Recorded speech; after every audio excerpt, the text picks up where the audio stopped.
এমন একটি মন্ত্র যা সকালবেলা উঠে যদি কেউ 7 বার পাঠ করে তার জীবনে যত বড়ই বাধা আসুক, যত বড়ই সমস্যা আসুক, এক নিমেষের মধ্যে শেষ হয়ে যাবে। হ্যালো বন্ধুরা, welcome to our YouTube channel Arpita daily blog. আমি অর্পিতা, তোমাদের অর্পিতা আজ একটা অন্যরকম ভিডিও নিয়ে হাজির হয়ে গেছি। বন্ধুরা, তোমাদেরকে সম্পূর্ণ ভিডিওটা দেখার অনুরোধ রইল। তোমরা তো জানো প্রত্যেক দিন আমি আমার সাবস্ক্রাইবার বন্ধুদের নাম বলি ভিডিওতে। আজ এক সাবস্ক্রাইবার বন্ধুর কথা আমি তোমাদের সঙ্গে শোনাবো। তো বন্ধুরা, এটি তোমাদের কাছে গল্প হলেও এটি কিন্তু একদম সত্য ঘটনা। আমাদের জীবনে কম বেশি সমস্যা প্রত্যেকেরই আসতেই থাকে। তো এমন একটা শক্তিশালী মন্ত্র আজ আমি এই ভিডিওতে তোমাদেরকে শেয়ার করব, যেটা তোমরা যদি মাত্র 7 বার সকালবেলা ঘুম থেকে উঠে পাঠ করো, তাহলে জীবনে যত বড়ই সমস্যা আসুক, যত বড়ই দুঃখ আসুক, তোমরা কিন্তু নিজেকে মুভ অন করতে পারবে, নিজে উঠে দাঁড়াতে পারবে, সেই সমস্যা থেকে বেরিয়ে আসতে পারবে। আজকে আমি যার কথা বলবো তোমাদেরকে, সে হচ্ছে ফ্রান্সের এক সাবস্ক্রাইবার বন্ধু। তিনি ভারতীয় কিন্তু তিনি ফ্রান্সে থাকেন। তারা 2 ভাই। তো ছোট ভাই হচ্ছে নিতিন। তো নিতিন বাবুর গল্প আমি তোমাদের সঙ্গে আজকে শেয়ার করব। গল্প বললে ভুল বলা হবে, কারণ তার জীবনের এটা চরম সত্য। নিতিন বাবু ও তার দাদা ফ্রান্সে ব্যবসা করতেন। 2 ভাই মিলে খুব মনোযোগের সঙ্গে ব্যবসাটা করত। ব্যবসা অনেক সাফল্য লাভ করেছিল। হঠাৎ করে একদিন নিতিন বাবুর দাদা তাকে ব্যবসা থেকে বঞ্চিত করে দেয়। তাকে ঠকিয়ে সমস্ত ব্যবসা নিজের নামে করে নেয়।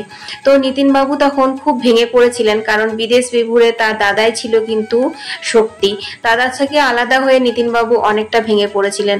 তখন তার সাহারা হয়েছিল তার স্ত্রী অনুপমা।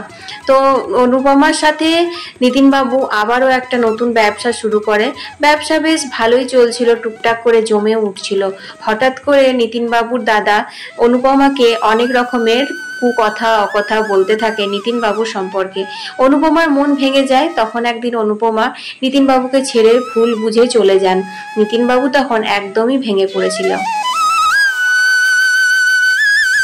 তারপর নিতিন বাবু একদিন তার মাকে সমস্ত কথা খুলে বলে। তখন নিতিন বাবুর মা বলে, বাবা তুই একবার দেশে আয়, তোর মাথা অনেক চঞ্চল হয়ে গেছে, মন অনেক অশান্ত হয়ে আছে। তখন নিতিন বাবু দেশে ফিরে আসেন। দেশে এসে নিতিন বাবুর মা তাকে বলে, তুই একবার কেদারনাথে গিয়ে দর্শন করে আয়, কেদারনাথে গিয়ে বাবা মহাদেবের কাছে সমস্ত দুঃখ কষ্ট জানিয়ে আয়, দেখবি তোর সমস্যার সমাধান হবে। মায়ের কথা বিশ্বাস করে নিতিন বাবু যায় কেদারনাথ দর্শন করতে। নিতিন বাবু কেদারনাথ দর্শন করে যখন ফিরে আসছেন, তখন মন্দিরের সামনে একজন সাধু বাবাকে বসে থাকতে দেখেন। জানি না কেন হঠাৎ করে তার মনে হয়েছিল তার সমস্যার সমাধান এই সাধু বাবা করতে পারে। আসলে কি বলতো, যখন আমাদের জীবনে সব রাস্তা বন্ধ হয়ে যায়, তখন কিন্তু আমরা ভরসা করি ঠাকুর, দেবতা, সাধু বাবা এইসবের দিকে। তো সেই রকমই নিতিন বাবু তার সমস্ত কথা সেই সাধু বাবাকে খুলে বলে। সব শুনে সেই সাধু বাবা 3টি শক্তিশালী মন্ত্র নিতিন বাবুকে দেন আর বলেন, ভক্তি ভরে, শ্রদ্ধা ভরে, মনে বিশ্বাস নিয়ে প্রত্যেক দিন সকালবেলা যেন এই মন্ত্রটা পাঠ করে। হ্যাঁ বন্ধুরা, এই এক দিব্য মন্ত্র, যা মন্ত্র পাঠ করে নিতিন বাবুর কিন্তু আস্তে আস্তে সব সমস্যার সমাধান হয়ে গেছিল। সেই মন্ত্রটাও আমি তোমাদের সঙ্গে অবশ্যই শেয়ার করব, কারণ নিতিন বাবু সেই মন্ত্রটা আমার সঙ্গে শেয়ার করে দিয়েছেন।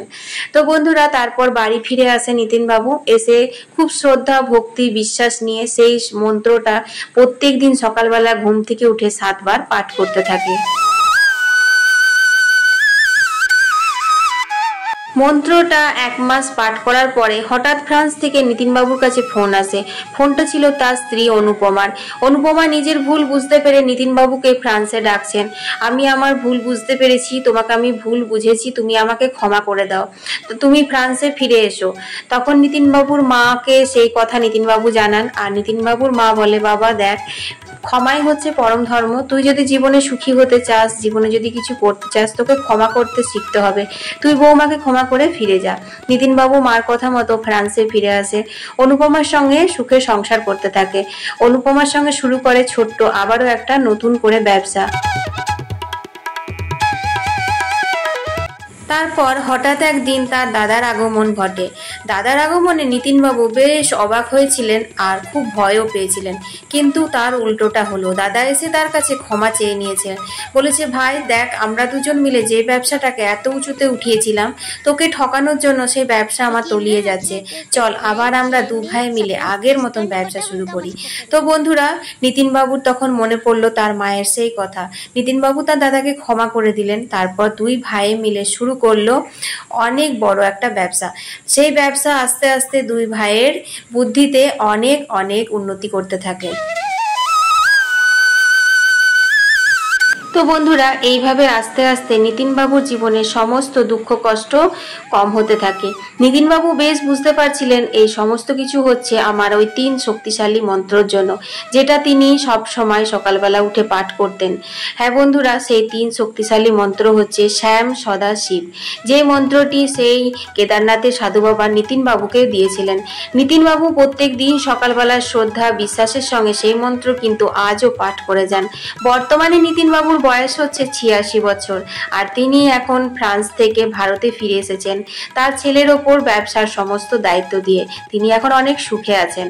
আর নিতিনবাবু আমার ভিডিও দেখে, আর এই কমেন্টটা নিতিনবাবু আমাকে ইউটিউবের ভিডিওতে নয়, আমার যে ফেসবুকে পেজ আছে তোমাদের অর্পিতা, সেই ভিডিওতে করেছিলেন।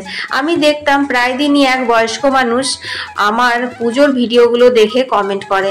আমি তখন কিছুই জানতাম না, আমি জানতাম নর্মালি কমেন্ট করছে। তারপর একদিন মেসেঞ্জারে দেখি নিতিনবাবুর মেসেজ এসছে।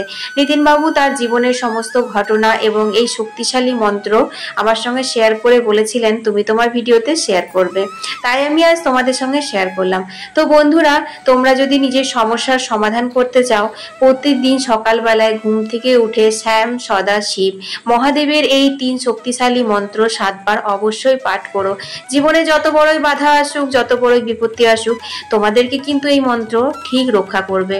হ্যাঁ বন্ধুরা, আমি আমার নিজের জীবন থেকেও অনেক বুঝেছি, আমিও আমার নিজের জীবনে অনেক কিছু দেখলাম। সত্যি ভগবান ছাড়া মানুষকে কেউ রক্ষা করতে পারে না, কেউ উদ্ধার করতে পারে না, তাতে জীবনে যত বড়ই ঝড় আসুক। তো বন্ধুরা, আজকের ভিডিওটা আমি এখানেই শেষ করে দিচ্ছি। তোমাদের কেমন লাগলো অবশ্যই আমাকে কমেন্টে জানিও। আর বন্ধুরা, মহাদেবের যদি ভক্ত হয়ে থাকো তাহলে ভিডিওটা অবশ্যই সবার মাঝখানে শেয়ার করে দিও। সবাই ভালো থেকো, সুস্থ থেকো। আবার একটা নতুন ভিডিও নিয়ে হাজির হয়ে যাব। আমি অর্পিতা, তোমাদের অর্পিতা।